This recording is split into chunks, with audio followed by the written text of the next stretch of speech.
who else was on the HBO series? You. Oh, yeah. Yeah. I was in episode 12.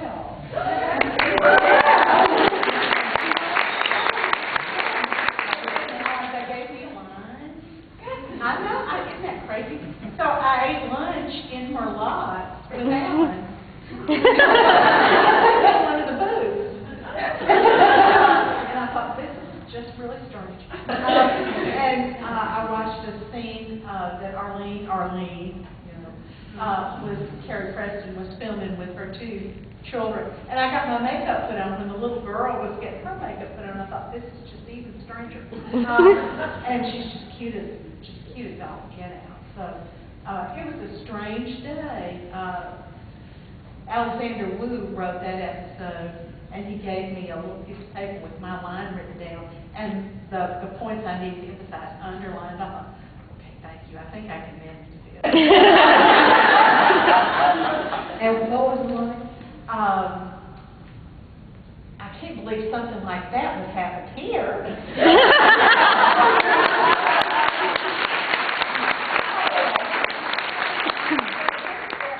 It was interesting to watch how they worked because every little movement had to be choreographed, and they would practice it with Sam moving to his right faster, with Tara moving more to her left, with me turning around in the bar stool, with Tara handing a drink to the 2 people who were sitting to my left, with her handing a drink over the bar to me, and everything had to be rehearsed 3 or 4 times before they got it right. And I thought, who knew that you had to work that hard about who was going to step to the left, when who else stepped to the right, and I just found it very interesting.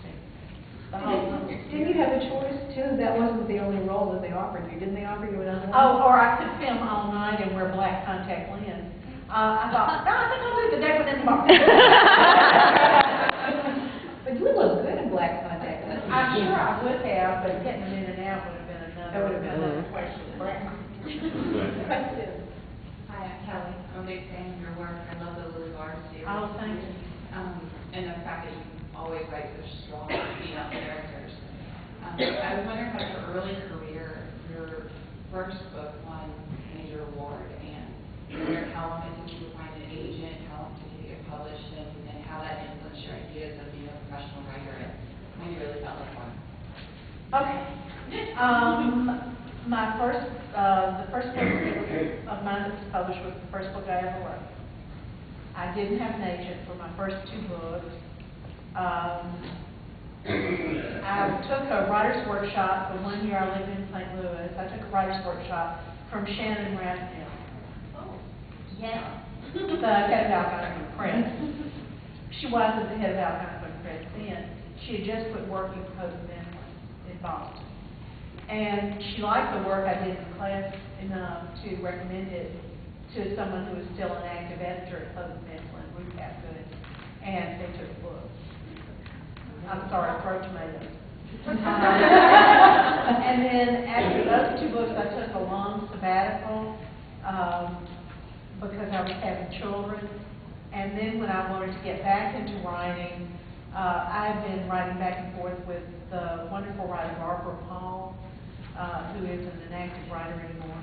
And Joshua Bill, that's my agent, B-I-L-M-E-S, was her agent. And he called me and said, do you want me to represent you? And I said, sure. So he's been my agent ever since. Wow. Yeah. Handed down the platter. I'm very fortunate. Hey, I'm Nicole. I love all your stuff. I was wondering if there are any certain characters or types of scenes that you enjoy writing the most, or like what's your favorite type of character? Oh, yes, there are some favorites. I love killing people off.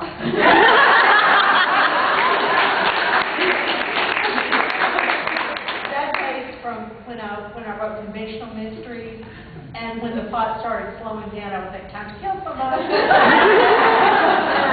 And I'm just really ruthless. And so I love to write death scenes. You don't look like the type. I don't know. People are surprised about that all the time. But you'll never find a more relaxed bunch of people than the horror writers, I can tell you that.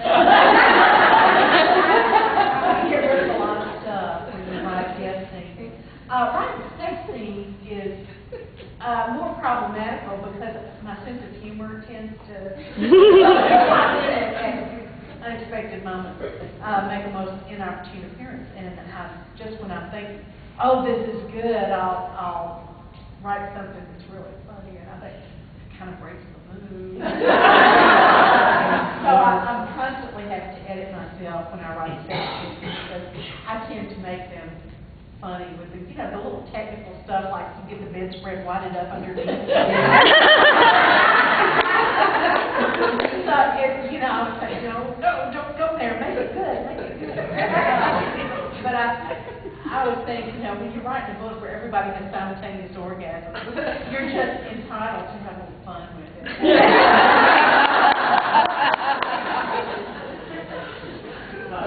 My name is Jalen Phoenix, and as one of the original writers of what's now commonly referred to as the urban fantasy genre, which is exploding, it's one of the faster growing genres in the business, do you see that? Where do you see that going in the future? Do you see that maybe flooding out and stalling because it's growing so fast, or do you think that there's an infinite market out for that sort of thing now? I think it's definitely a genre now. I think it's going to stick around. I think the huge wash of kick-ass heroines may die down some because, gosh, we've got enough women out there now kicking ass where you just can't throw a rock without hitting one. I think maybe we need another kind of heroine. As much as I like a woman in stiletto heels who can beat up guys, and who doesn't. I think maybe we have a few too many now. It's getting a little hard to distinguish them in the market. So I think probably we need to diversify as far as our heroines go a little bit. So do you also see an empty space for a lot more male characters since genre is so female? And Jim Butcher is such a strong presence. And Rob Thurman, who's actually a woman, writes a wonderful male series, urban fantasy series. So I think we do have a lot more room. Mark Del Franco is good, yeah. Hi, I'm Gail. I love Sookie, but I'm a Lily Martin fan too. Oh, good. I was wondering what made you write it in first person?